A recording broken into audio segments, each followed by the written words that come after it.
So I want to welcome all of you. Good morning. And I am glad to be with you as we look at Psalm 24. Psalm 24 is different than all the other Psalms we've seen till now. And I continue to be tickled and curious and delighted to see that, at least until now, every Psalm has a different story to tell. This one overlaps with another Psalm that we looked at, which was Psalm 15. You may recall Psalm 15. Adonai, who will sojourn in your tabernacle, who will dwell upon your holy mountain. These two Psalms, Psalm 15 and Psalm 24, are linked by the theme of who is worthy to enter into the temple. Yet they're also very different. What's delightful about Psalm 24 is it seems to be a psalm that was enacted as a call and response, as a ritual at the time of the temple. And so in this context, as we'll see, the way the verses are constructed is that it's as if there's a processional and there's a leader chanting a verse or a half a verse and the crowd answering as they proceed toward the Temple Mount. I'll look to share with you today some of the imaginings of what prompted the writing of this psalm, as well as what kept this psalm alive as an integral part of the people's songster, psalter. But let me first read the psalm so that it's familiar to you. And before I begin to read, it's 10 verses, I'll point out that it's divided into 3 parts. So listen for that when you listen. And also listen as I read it to you for what you would see as the call and response. I'll share with you why I ask that later. But here's how it's broken down. Verses 1 and 2, that's part 1 of the 3 parts, is a declaration that God is creator. And then verses 3 to 6 is this characterization of who will ascend the Mount of Adonai. And that's that description of an ethical person. And then verses 7 and 10 shift to raise up the gates. Your heads be raised up, portals of eternity. And that is a shift as if it's proclaiming a processional with God at the head. And a second question that I will look to clarify is, how are these 3 sections integrated with each other? How are they part of a whole? God is creator, who's an ethical person, and then open the gates for God to enter into the temple. With that as the introduction, let's read the 10 verses, and then I will share these playful imaginings of what prompted the writing of the psalm. I've done so many different translations as I continue to research this psalm. I just want to make sure that I'm reading. See, I found my most recent translation, which is what you should have in front of you. Yes, thank you, Eric, for only Eric knows how many times I tweak a psalm. So here it is, Psalm 24. Who may ascend God's mount? For David, a psalm. For Adonai's is the earth and its fullness, the world and the dwellers within it. For God upon the seas founded it, and upon flowing waters set it firm. Who may ascend the mount of Adonai, and who may stand in the place of God's holiness? The clean of palms and pure of heart, who has not borne in vain my spirit and has not sworn deceitfully, shall bear a blessing from Adonai and bounty from the God of deliverance. This is the generation of seekers of God, yearners for your presence, O Jacob, Selah. Raise up your elevated gates. Let portals of eternity be raised up that the God of glory may enter. Who is the God of glory? The guide of glory. Adonai, strong and mighty. Adonai, mighty in battle. Raise up your elevated gates and let portals of eternity be raised up that the guide of glory may come in. Who is this guide of glory? Adonai of hosts. God is the God of glory, Selah. And as you could see, the verses 7 and 8 and 9 and 10 are repeated, which is to say it's part of a communal chant. Now, let me first share some of these colorful stories and then talk about how let me first talk about how these three sections are related. And then I'll tell you the colorful stories when it's a little firmer in mind. So here's story one. It's of the Midrash. It's also in the Talmud, another variation. And that is, what is the moment for the composing of this psalm? Actually, I'm now shifting into talking about the composition. All right, let's do it that way. It's possible this was written by King Solomon. That's the popular classical understanding, that this is part of the inauguration of the temple, the first temple built by King Solomon. And as King Solomon brought the Holy Ark to be placed into the Holy of Holies, there was a problem. Now, there's a problem with the gates. In the Talmud, in Shabbat 30a and Sanhedrin 107b, there's the same, almost identical words of the story, and that is that the gates were closed, not letting Solomon enter. And as Solomon chanted, raise up your elevated gates, because they were closed. Let portals of eternity be raised up that the guide of glory, which is actually the King of glory, may enter. I will talk later why I chose to translate it as guide instead of king. But then the doors said, thinking that Solomon was talking about himself, who is this King of glory? To which Solomon answered, Adonai, strong and mighty. Adonai, mighty in battle. And then he says, raise up your elevated gates, and the gates open. So that's how it is in the Talmud. Interestingly, in Midrash Tehillim, they say that when they created in the first temple the doors of entryway, they hadn't measured how wide the portable tabernacle was, the Holy Ark specifically. And that's what took place, that they couldn't maneuver to get the tabernacle in. So that's why it's raise up, get higher, so that, kind of like an attic, raise up those portals, let it enter, and then a miracle occurred. So theory one among the early rabbis, and they cite Psalm 24, is this was Solomon dedicating the temple and having this back and forth of difficulty of his own challenge to his humility in bringing in the Holy Ark. Now, I'll pause to say there's another link in that the Ark is identified as the place of God's glory. I'm going to pause to add also that this phrase, Melech HaKavod, King of Glory or Guide of Glory, occurs 5 times in this psalm and nowhere else in the Tanakh.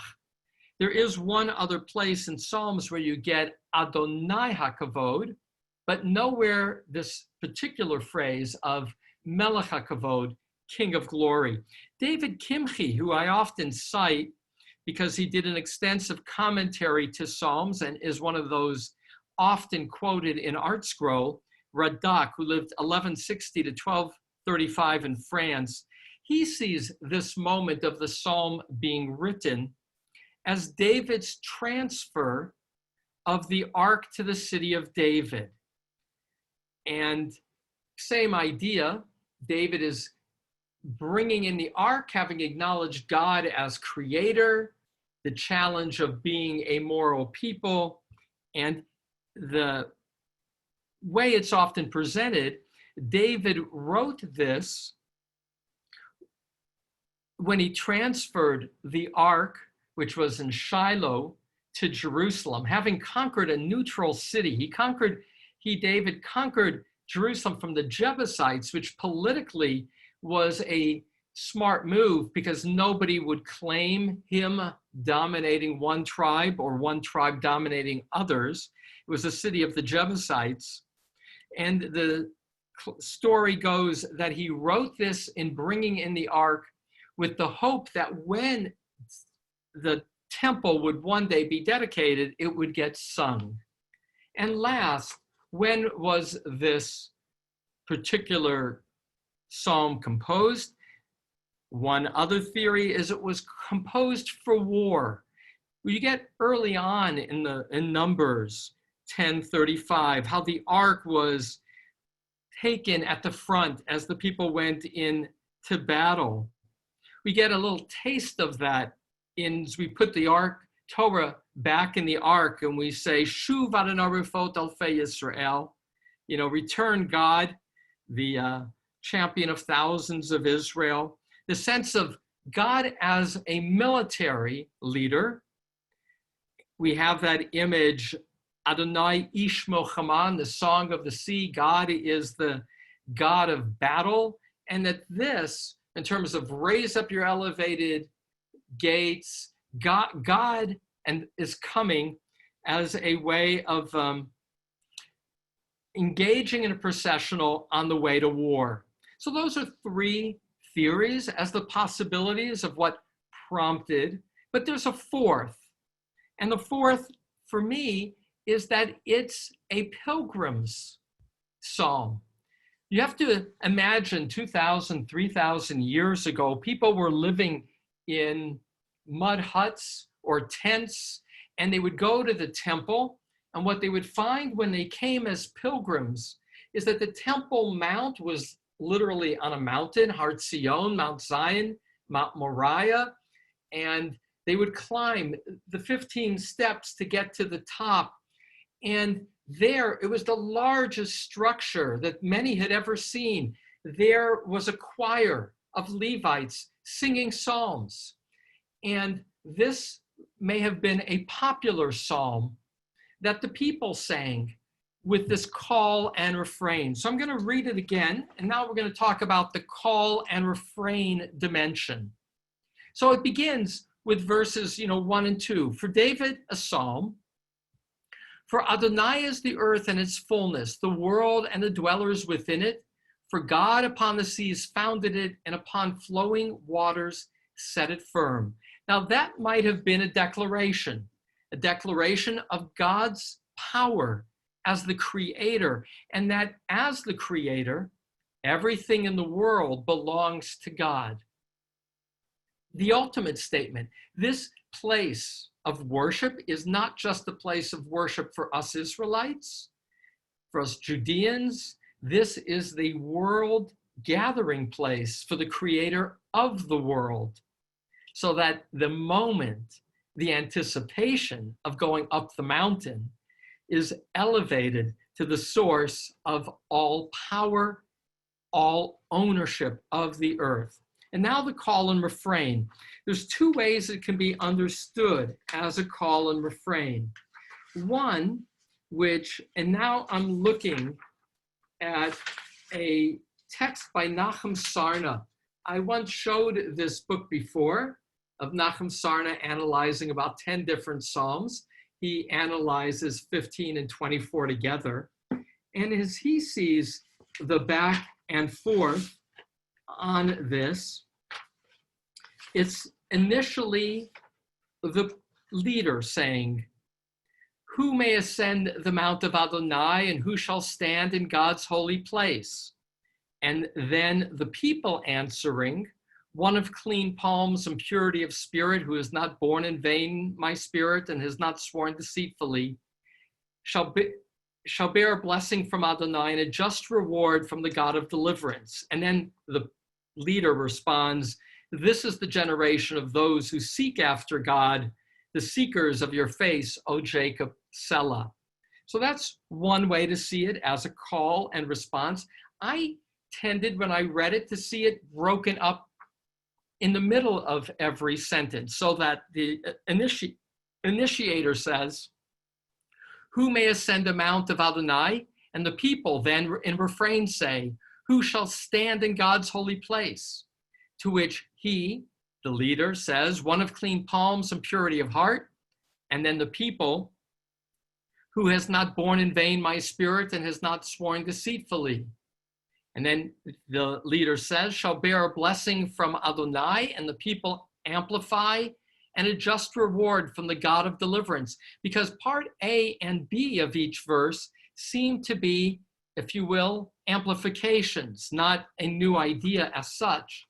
And then the leader would say, "This is the generation of those who seek after God." And the people respond, "The seekers of your face, O Jacob, Selah." Either way, and again, I smile to appreciate even here the unknown of how this was sung. But what was clear is this was a pilgrim moment, and there was this call and response. And here too, it can be a back and forth. Raise up your gates, your heads, and the people would, and be raised up portals of eternity. And then the people would say that the God of glory may come in. And the prayer leader would say, "Who is this King of glory?" And the people would respond, "Adonai, strong and mighty, Adonai, mighty in battle." And the prayer leader, "Raise up your gates, your heads, and be raised up, doors of eternity." And the people would respond, "The God of glory may come in." And then all together, "Who is this guide of glory? Adonai of troops. God is the guide of glory."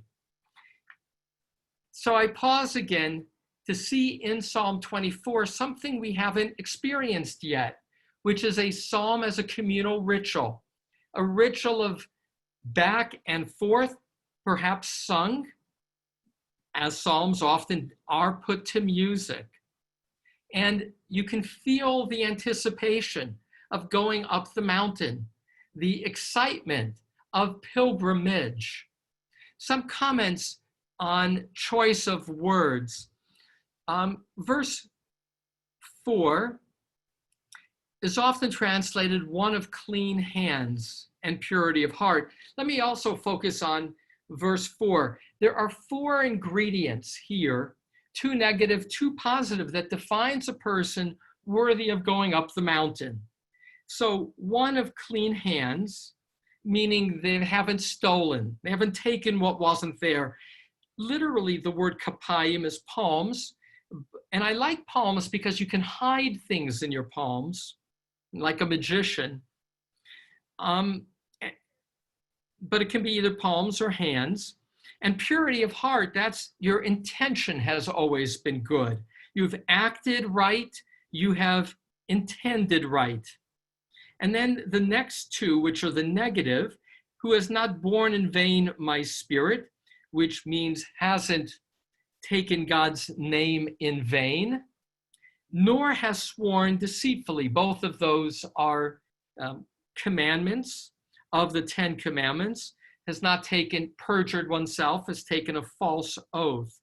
So verse 4 again describes a good person. It's not the highest standard necessarily. It doesn't relate to any ritual obedience. It focuses on a loyalty of goodness. And this is how the 3 sections are linked. God is the creator. That's verses 1 and 2. Verses 3 and 6 describe who is a moral person. And that's to emphasize that what God expects, who is the creator of the world, is ethical behavior. Here is a quote from Nachum Sarna. Psalm 24 does not view religion and morality as two distinct phenomena.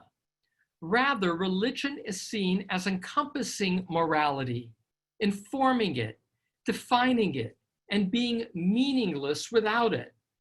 And then he will continue, the desired personal encounter with the divine, says the priest, must be preconditioned by the dictates of morality or is unwelcomed. So the link between first section and second section is the emphasis that the God of the Bible, the God of Psalms, is both the creator of all, but a creator for whose concern is morality of all. And that leads to the third section, and that is, let us honor that God. And here there's and therefore raise up your elevated gates. It's like open the doors. And here, again, the question is, who is being spoken to? Is it the gates, literally, or just metaphorically? And I tend to see it, again, in that midrash with Solomon. He's saying, gates open up, and the gates saying, who's asking? Who is this King of glory? So a word about my translation of guide of glory. Literally, the word melech has as its root leholech, to go. The king is the one who leads the way. And a madrich is also another way of saying derech, the one who is of the way, similar to melech, another word for way.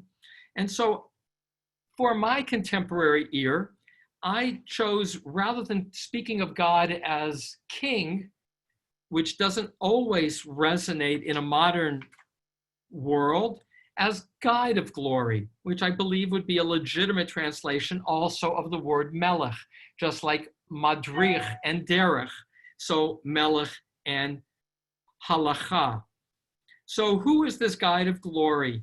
We then praise God and have God before us as we go up the mountain. Last is the question, what are the gates, these elevated gates, referring to? Some see it directly as the gates of the temple, that's the context, but others point to it as the future, the world to come.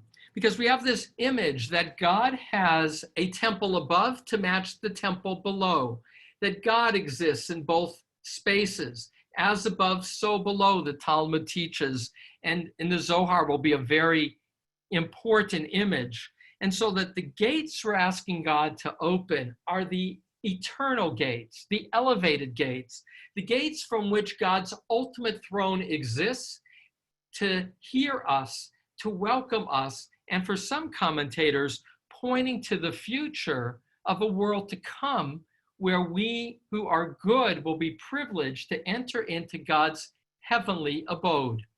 So to pull this together, to give us a few minutes to share some of your reactions to Psalm 24. Psalm 24 is distinctive in that it's a psalm of ritual. I see it as a psalm of the Pilgrim.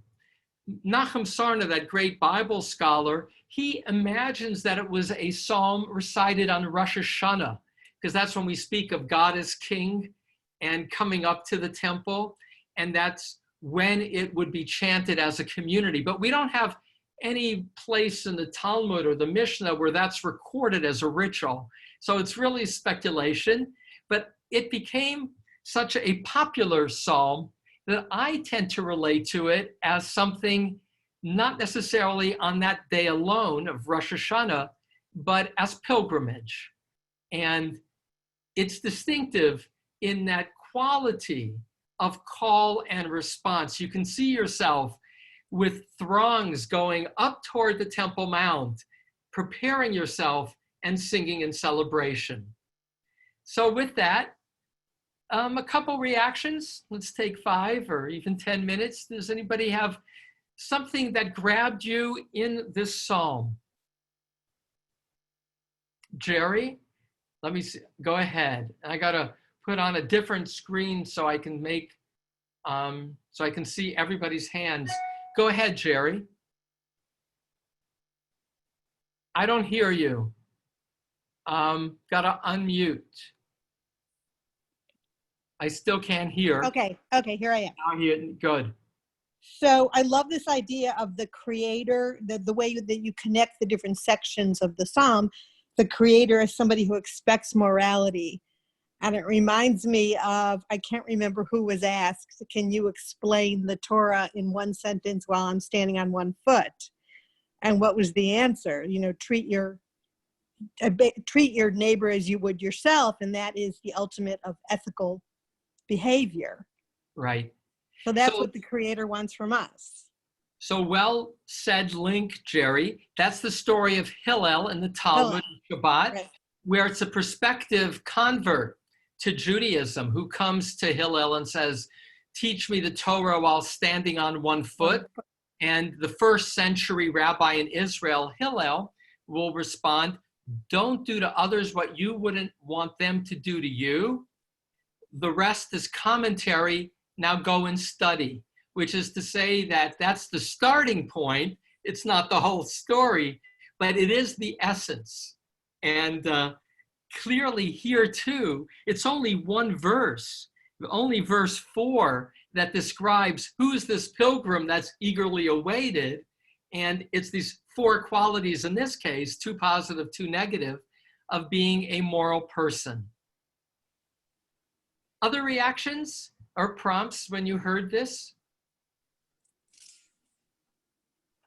Got a wave, Vivian? Well, I saw Vivian first, and then who was it? Richard, who was also. That's okay. Yeah. Okay, so Vivian and then Richard, and then I'll pull this together. I just can never get. Well, just tell them. Oh, it was Hal. I'm sorry. It was Hal. Vivian and then. I mean, so I see this also as a kind of drama, question and answer, question and response,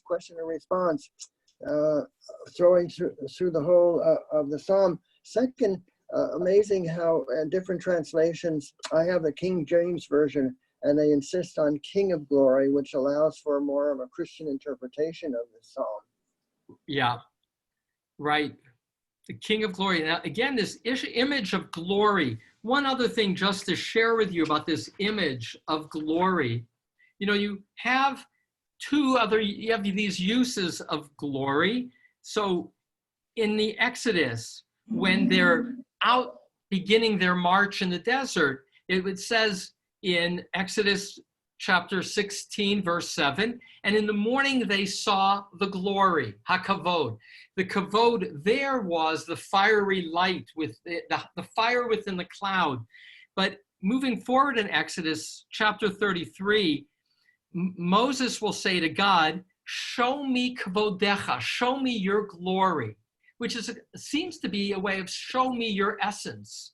And then God will respond there in chapter 33, verses 18 to 20, I can pass my goodness before you, but you're not able to see my face. Nobody can see my face and live. But what Moses asks for there is show me your glory. So glory is, again, an expression of this fiery presence of God that is also the essence of God.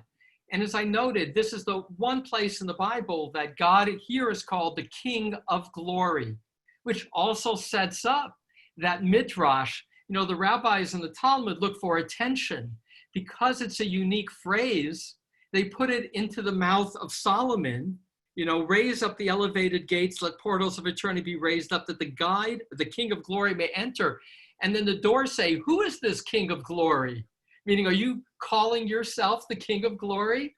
To which he will respond, no, the King of Glory is, Adonai, strong and mighty, which is only again to underscore this is a unique word or name of God, King of glory, or in my case, Guide of glory. Thank you, Harold. One last comment in terms of Hal's. There is that sense, you could see it as a march, you know, we're doing some protesting these days, and there's often a back and forth, a way to get a sense of unity as you move forward with a leader and a chant and a response to create a flow that's very much part of this pilgrimage moment. And that resonates for me. There's a kind of a, I wish I was there feeling in hearing that response. Vivian, did you have your hand up before? You got to unmute yourself. I'm so sorry. Go ahead. No, is that right? Does it work now? Yes. Yes. I'm just picking up on the previous comment. This particular psalm also is one of the high points resonant in the Handel Messiah that people sing so often, and that I grew up playing it for a high school chorus for. This is the chorus. Lift up the head, O ye gates, and then it goes on, who is the King of glory. And so this psalm, unrecognized perhaps particularly, has had enormous influence and resonance in early modern times in another tradition.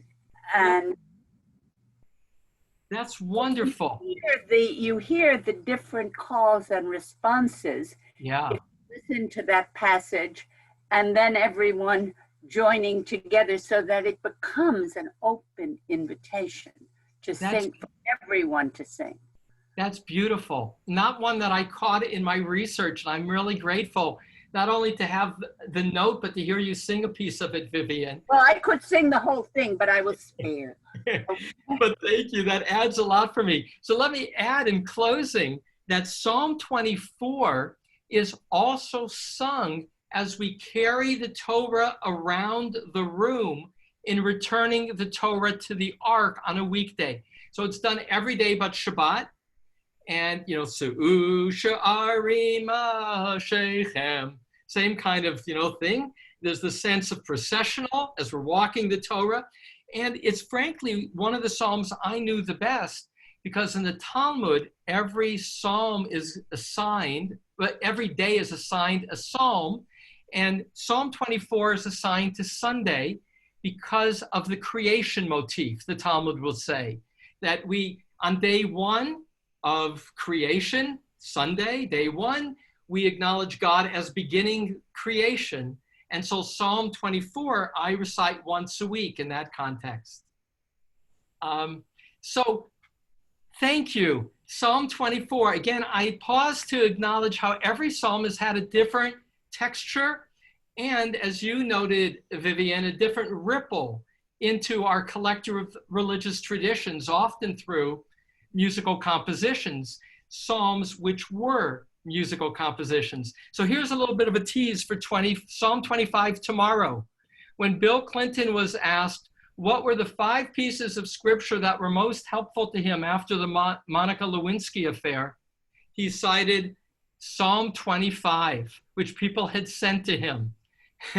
So tomorrow we'll study Psalm 25, and it too has some distinctive features to all the 150 Psalms. He did cite 5 Psalms. I'm going to send out a little notice about Psalm 25, and I'll put in what the others were. It's a psalm of forgiveness, but that's tomorrow. And again, thank you for sharing Psalm 24, the celebration of processional to temple. Be well. Rabbi, do we need anybody Thank to you very say much, Kaddish? Rabbi. Do we have Kaddish today? Does anybody want to say Kaddish today? No. Linda, are you on? Linda? Yes, I would like to. All right. Let me just say Kaddish with those who would like. And in saying Amen for this prayer, we participate in a mitzvah. Thank you. You're welcome. Yitkadal Dash Shavei Rabba Be'alma Ra Kirute Yamli B'chayei chol Yomei v'chol Chol, v'chayei Chayei Israel, b'agala u'v'zman Vizman Karbiot, Imru Amen. Amen. Yeh Rabba Rabba Rabba, Olam Rahman, U'mei Amen. Yitbarach Yitbarach Yifa'ar Yipa'ar, Romam Yitramam, Say Yitnase, V'yitadar Yitale, V'yitalal Yitalal, Shmei Kedusha, Brechu, Okay. Rima, Yintel, Brachata, Shirata, Tushbachata v'nechemata Yachamata, ami Amiran, Yalma, yama v'yimru amen. Yehi Shlomo, Rabba, Ah, Shemaya, Shemaiah. V'chayim V'chayim Aleinu, Kol Yalkal Yisrael, Imru Amin, Amen. Osei Shalom B'namav, Ya'aseh Yaseh Shalom Aleinu, Leinu Amen. Yalkal Yalkot Yisrael, Israel v'yimru amen. Imru Amin. Amen. Have a good day. Thanks to all. Thank you. Thank you. Bye Thank bye, you so everyone. much, Rabbi. Be well.